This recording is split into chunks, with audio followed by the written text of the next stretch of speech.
Hello दोस्तों, स्वागत है आप सभी का एनिमेटिव इंडिया चैनल पर। दोस्तों आज हम देखेंगे the 100 girlfriends who really really really love you के एपिसोड नंबर 4 को। दोस्तों अगर आपने इसके पहले वाले एपिसोड्स नहीं देखे हैं तो लिंक आपको डिस्क्रिप्शन में मिल जाएगा। तो चलिए दोस्तों शुरू करते हैं। एपिसोड की शुरुआत में हम रेंतारो और उसकी गर्लफ्रेंड्स को देखते हैं जो कि छत पर लंच कर रहे होते हैं, जहाँ रेंतारो अपने करंट गर्लफ्रेंड्स इंदा और हकारी को अपने नई गर्लफ्रेंड सुजुका से इंट्रोड्यूस कराता है और उन्हें बताता है कि सुजुका बात करने के लिए अपने फेवरेट बुक के लाइंस का इस्तेमाल करती है। ये सुनकर इंदा और हकारी चौंक जाते हैं।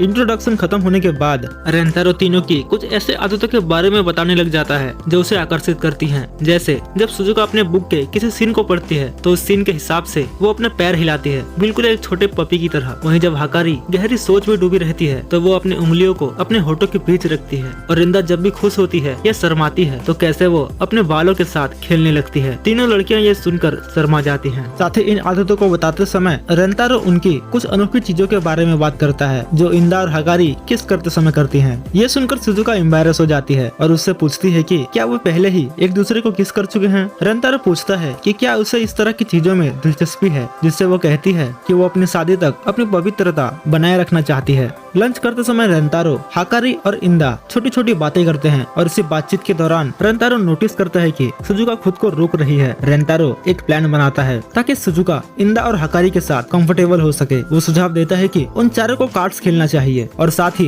वो एक पनिशमेंट भी रखता है, जो भी जीतेगा वो हारने वाले को गुदगुदी करेगा। गेम शुरू हो जाता है। फर्स्ट राउंड में रेंतारो फर्स्ट आता है और इंदा लास्ट आती है। रेंतारो उसे गुदगुदी करना शुरू कर देता है, लेकिन इंदा ना हंसने की कोशिश करती है, जिससे ऐसा लगता है जैसे रेंतारो उसके साथ कुछ गलत चीजें करने की कोशिश कर रहा है। खैर सेकंड राउंड में रेंतारो एक बार फिर से फर्स्ट आता है और हकारी लास्ट आती है। और जब रेंतारो हकारी को गुदगुदी कर रहा होता है तो हकारी के मन में गंदे विचार आने लगते हैं, जिसके कारण वो एक अजीब सी हंसी निकालने लगती है और लगभग इतनी जोर से हंसती है कि उसका पी निकलने वाला होता है। थर्ड राउंड में रेंतारो एक बार फिर से फर्स्ट आता है और सुजुका लास्ट आती है। रेंतारो उसे गुदगुदी करने से पहले सोचता है कि सुजुका की हंसी सुनने में कैसे लगेगी।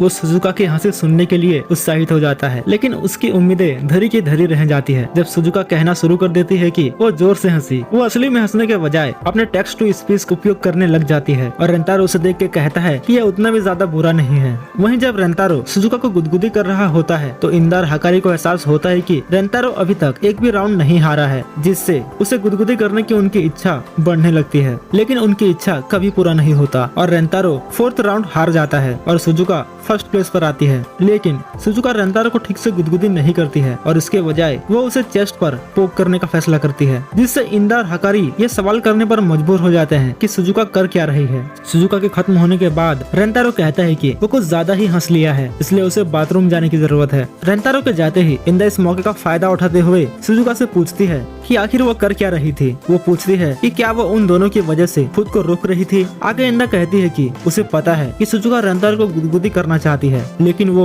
खुद को रोक रही है। वहीं सुजुका कहती है कि इंदा और हकारी रेंतारो की पहली गर्लफ्रेंड्स हैं और वो बस अभी अभी उसकी गर्लफ्रेंड बनी है, इसलिए वो ज्यादा आगे नहीं जाना चाहती है। वहीं इंदा इस बात पर जोर देते हुए कहती है कि सिर्फ इसलिए कि हकारी और उसने पहले रेंतारो को डेट करना शुरू किया है, इसका मतलब ये नहीं है कि सुजुका उनसे नीचे है। इंदा कहती है कि सुजुका रेंतारो की गर्लफ्रेंड है, इसलिए उसका भी उस पर उतना ही हक है जितना उन दोनों का। सुजुका बताती है कि उसे डर है कि कहीं अगर वो उन दोनों की तरह एक्ट करती है तो रेंतारो उसकी तुलना उन दोनों से ना करने लग जाए। सुजुका के सेल्फ डाउट के बावजूद इंदा और हकारी इस बात पर जोर देती हैं कि रेंतारो आसानी से सुजुका के बारे में ऐसे 10 या 20 चीजें निकाल लेगा जो उसे पसंद है और वो एक ऐसा व्यक्ति है जो उन सभी को एक समान रूप से प्यार करेगा। ये सब सुनने के बाद सुजुका का आत्मविश्वास फिर से जागता है और तीनों लड़कियां एक दूसरे की अच्छी दोस्त बन जाती हैं। रेंतारो ये सब छिपकर देख रहा होता है। वो याद करता है कि कैसे गेम के दौरान इंदा सुजुका पर नाराज थी क्योंकि वो खुद को रोक रही थी। रेंतारो अपनी गर्लफ्रेंड्स पर भरोसा करने का फैसला करता है और स्थिति को शांत करने के बजाय उन्हें खुद ही स्थिति को सुलझाने देता है, क्योंकि इससे उन्हें करीब आने का मौका मिलेगा। बाथरूम से लौटने के बाद इंदा रेंतारो को लास्ट पनिशमेंट को दोहराने के लिए कहती है, क्योंकि सुजुका की पोकिंग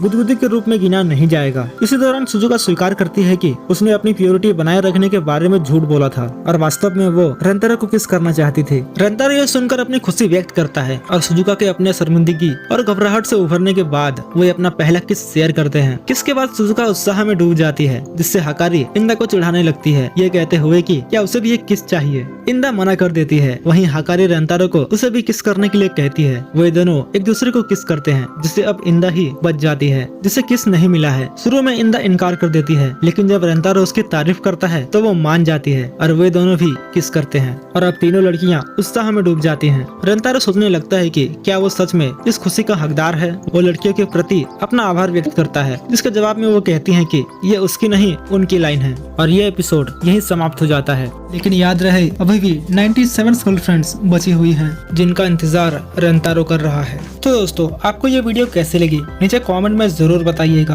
अगर वीडियो पसंद आई तो इसे एक लाइक करके अपने दोस्तों के साथ शेयर जरूर से करिएगा और इसी तरह की वीडियोस आगे देखने के लिए हमारे चैनल को सब्सक्राइब करके बेल आइकन को ऑल पे जरूर सेट करिएगा। तो मिलते हैं आपसे अगले एपिसोड में, तब तक के लिए धन्यवाद।